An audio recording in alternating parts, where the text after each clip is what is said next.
Alright guys, welcome back to the channel, and on this video we're going to do something a little different. We're going to show you actually how we were catching this fish, what tactics we were using, especially during a cold front. It was blowing about 15 to 18 miles per hour. Gusts were in around the 20 mile per hour mark.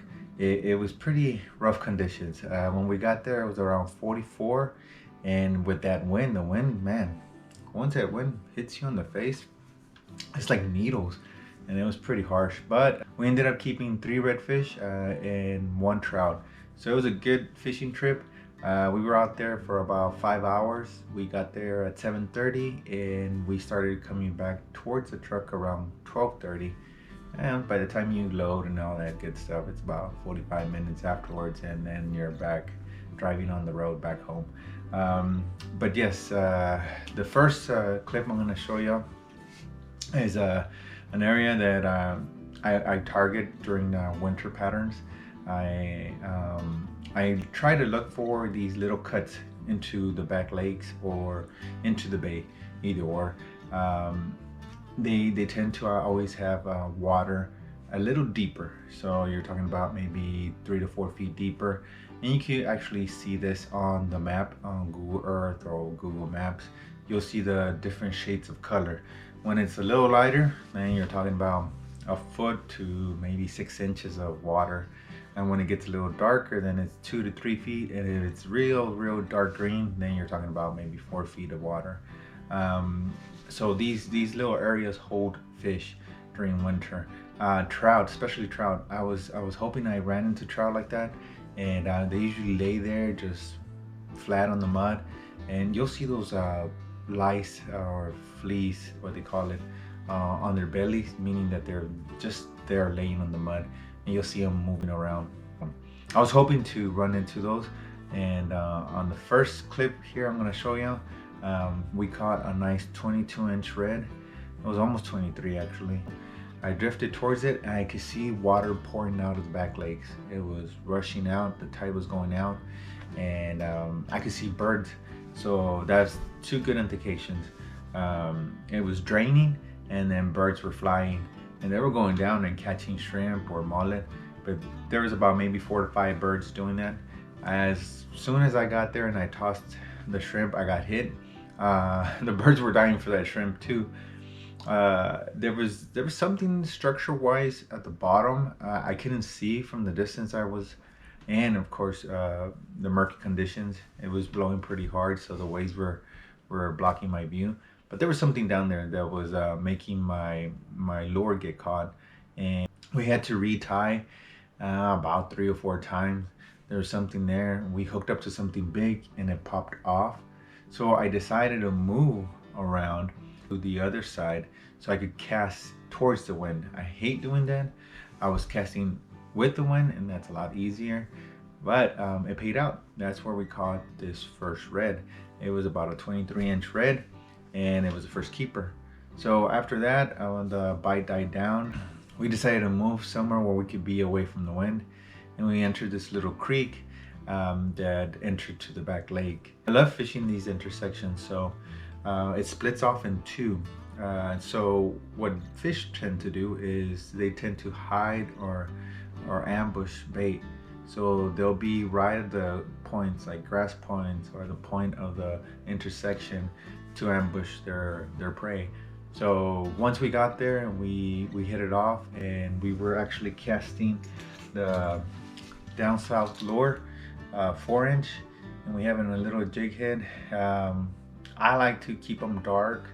As you'll see, it's just dark. I don't like color on them, and this is a Texas roach color. I love this color, and they've been hitting it. And I like to have jigs that have a little screw on, so this one has a screw on for your lures, and they'll last a lot longer. And I keep it very simple. I try to save money. I'm on a budget, and the DO8 popping cork, I get them at Academy or on Amazon. I can check out my link. It's $6 for 2 of them, and as y'all can see, this is busted up. Reds hit it, trout hit it, they think it's a bait, but then of course we have this bait at the end, and they'll get hooked up on it. And down south lures makes great lures. I probably caught about 20 fish on one of these, so it's pretty good. So we caught a trout. We caught 2 trouts actually, and we ended up catching about 5 baby reds there in that section. We went ahead and entered into the left hand side and we took off, and there's certain spots I point out on the video that that it just seemed very fishy to me. So when I see these spots, I just make sure I cast once or twice in those areas. And we got another little red there. We drifted along a little more, we caught another little red. But I was noticing that in the little cuts, even though if they're little cuts, fish try to hide in there, and they dart out to ambush their prey. So I could see redfish doing that. I could see them tailing. It was pretty low in there, and I could see a group of 2 or 3. The biggest one I saw was a group of 4. So I switched up to the shrimp. So when we were throwing the shrimp, it's a very simple technique, and I learned this from the guide that we went fishing. And it's these little rattles that you hear. It has a little rattle, but it's really light. So I put a little split shot weight on there, and it depends. I would say about 15 to 16 inches of line and just a circle hook. We'll hook up the shrimp right under the horn and toss it out there, and basically just let it drop. Pop it up once every like 2 or 3 seconds, pop it up again, and in my opinion, it's that little rattle. Whatever the little rattle does under the water, it attracts fish. So we ended up catching the second keeper there. Battery died though, I did not record that one. And we moved on a little further up, and I saw them again. I saw the same group. They were tailing. So I cast it out to another little cut that was coming out, and boom, they took the shrimp. Cast the second time, and I hooked up to the second keeper, or actually the third keeper, on film. We put that on the stringer, and as we were going along further up the creek, I could see more red tailing. So we were trying to be quiet because they could hear everything.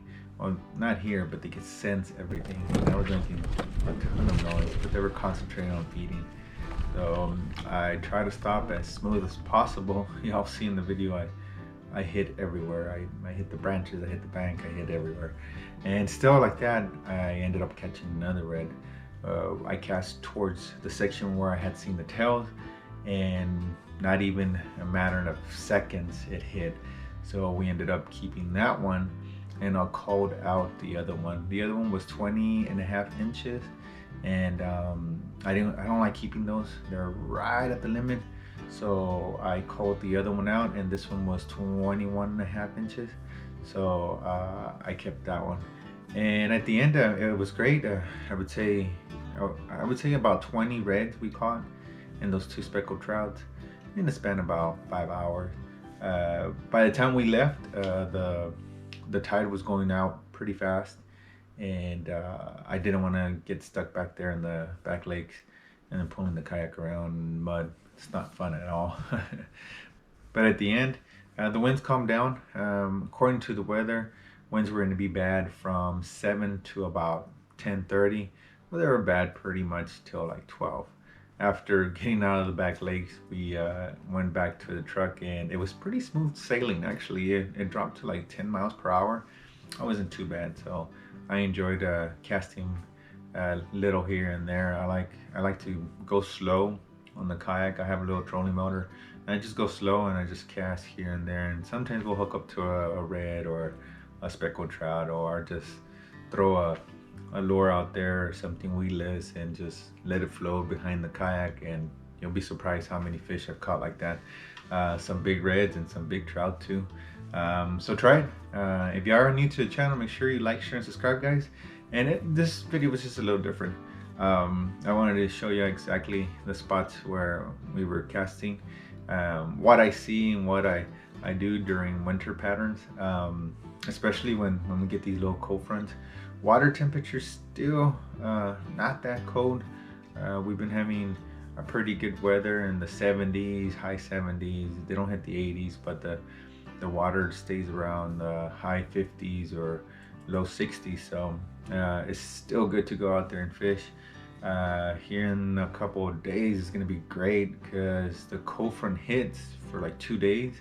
It'll be in the 32-degree weather, and then boom, it goes up again to the 75, 74-degree weather. So that little cold front, I know right after or during the cold front, the fish will be very active. So I'm gonna try to go out there again, and winds are gonna be like great. I think the winds are gonna be like 5 to 10 miles an hour, so that's perfect conditions for fishing on a kayak. Morning, I know it's gonna be a little cold.